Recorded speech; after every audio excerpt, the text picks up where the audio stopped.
Magandang araw po at muli ay mag-aaral tayo ng salita ng ating Panginoon at ngayon nga ay ituloy natin yung pag-aaral natin sa ating series, sa panibagong series natin, dalawang araw ng ating bagong series na Growing Deep, Being Rooted in God's Word. So, ang title po ng ating topic ngayon ay The True Meaning of Being a Christian or Are You a Follower of Jesus? Basahin natin yung kanyang mga salita sa aklat ng Juan 8:31 hanggang 32. So sabi dito, sinabi naman ni Jesus sa mga Hudyong naniniwala sa kanya, kung tinutupad ninyo ang aking aral, kayo nga'y tunay na mga alagad ko. Makikilala ninyo ang katotohanan at ang katotohanan ang magpapalaya sa inyo. So napakaganda ng ating topic ngayon. Talagang dito makikita kung sino ba talaga yung tunay na malalim sa Panginoon at nagpapakalalim sa ating Diyos. So, sabi dito, at the true meaning of being a Christian. Doon sa unang katuruan natin, sabi dito, a true Christian is a follower. Kung maalala ninyo, may makikita kayo dati na kapag followers ka o may hinahanga kang artista, kunyari si Sharon Cuneta, ang tawag sa kanila is Sharonians. Kay Vilma Santos, ang tawag sa kanila ay Vilmanians. At kapag ko naman ay tagasunod ng ating Panginoon, Jesus Christ, ang tawag sa iyo ay Christians.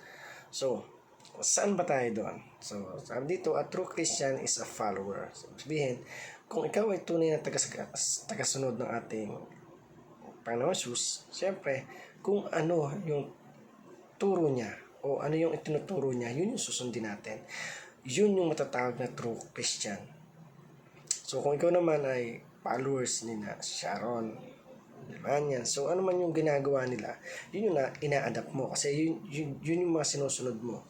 So, being a Christian is not easy because there's a lot of circumstances, trials, and errors, challenges na kailangan nating paglabanan. And being a Christian is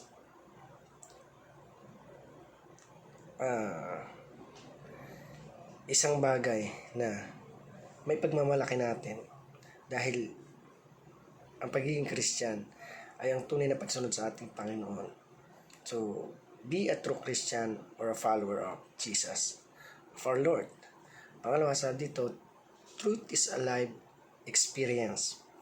So, yung katotohanan ay talagang tunay na, buhay na, patotoo. So, marami sa atin yung nakakaranas talagang doon natin makikita kung paano kumikilos yung Diyos na meron tayo. So, truth is a life experience. So, yung katotohanan, ito yung nararanasan natin, nadadama natin, nagiging experience natin from the past na pagturo sa atin kung ano ba talaga yung tama o yung mali. So, sabi din yung katotohanan, it's a life experience. Kung may mga tao na nagsasabi na to see is to believe. So, sakala sila maniniwala na totoo yung isang bagay kapag nakita na nila. So, paano na lang? Kagaya ng hangin. Hindi naman natin siya nakikita, pero nararamdaman natin siya.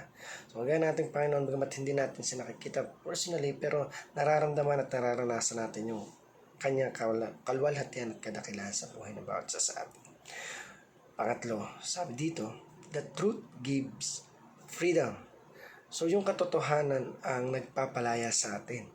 Kaya, kung may mga bagay tayo na talagang pumipigil upang hindi tayo maging malaya o sampo na lang yung galit, yung puot natin sa ating mga puso, isang bagay na kung bakit hindi tayo maka-arangkada o makaabante sa ating buhay spiritual dahil may mga guilt, may mga galit, dapat ay inaalis na natin upang yung freedom, yung true, yung pagiging malaya mo ay maranasan mo. Sabi nga doon, the truth gives freedom. So, kailangan natin palayain yung sarili natin sa galit, sa puot, at love yung pairalin natin o yung pagmamahal yung patuloy nating pairalin. So, being rooted in God's Word, we need to grow deeply at hindi kailangan na sabi nga ay para tayong alon sa dagat na hindi alam kung saan yung tungo.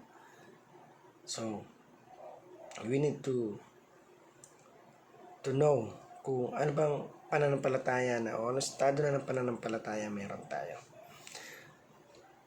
So, para naman po sa ating application, sabi dito, be a follower. Napaka-dali o basic nung gusto mangyari ng ating Panginoon, pero nahihirapan tayong gawin dahil sa basic na yan. So, be a follower.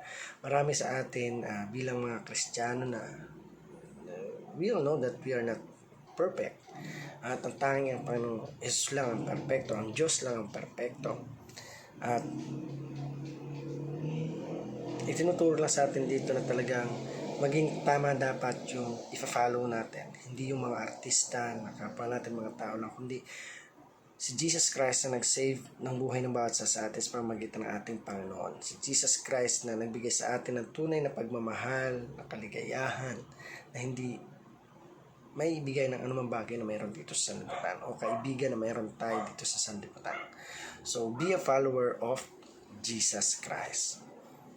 So, number 2, sabi doon, walk in the truth. So, lumakad tayo tungo doon sa katotohanan at hindi sa mga bagay na panandalian lamang. Mga bagay na dito lang natin mararanasan sa mundo. We need to walk in the truth. Lumakad tayo sa katotohanan at ang katotohanan ang patuloy na magpapalaya sa atin. Wala nang iba. So, pangatlo sa dito, live as one freed from sin. So, tayo ay pinalaya na ng ating Panginoon at kailangan natin na, sabi nga ay, lumakad dun sa isang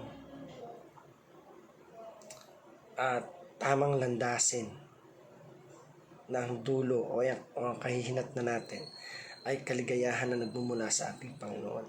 Isang buhay na kalugod-lugod sa ating Diyos. We need to live as one freed from sin. So, iwaksin na natin yung kasalanan, iwanan na natin yung kasalanan, alisin na natin ito, at palitan natin ng isang pamumuhay na naayon sa ating Panginoon. So, we need to live by the Holy Spirit or in the Lord or dun sa mga bagay na alam natin na makapagpasaya sa ating Panginoon, makapagbigay ng kaluguran sa ating Diyos na buhay. Sabi nga nung verse natin dun sa huli, ikalawa, kung tinutupad ninyo ang aking aral, kayo nga ay tunay na mga alagad ko, makikilala ninyo ang katotohanan at ang katotohanan ang magpapalaya sa inyo. So, we need to follow Jesus. We need to be a true Christian. And sabi nga ay hindi yung Christian ka ngayon, bukas hindi na. So, we need to grow deeply. And you need to be rooted in God's Word. So again, thank you for watching this video. I hope you learned something and God bless you.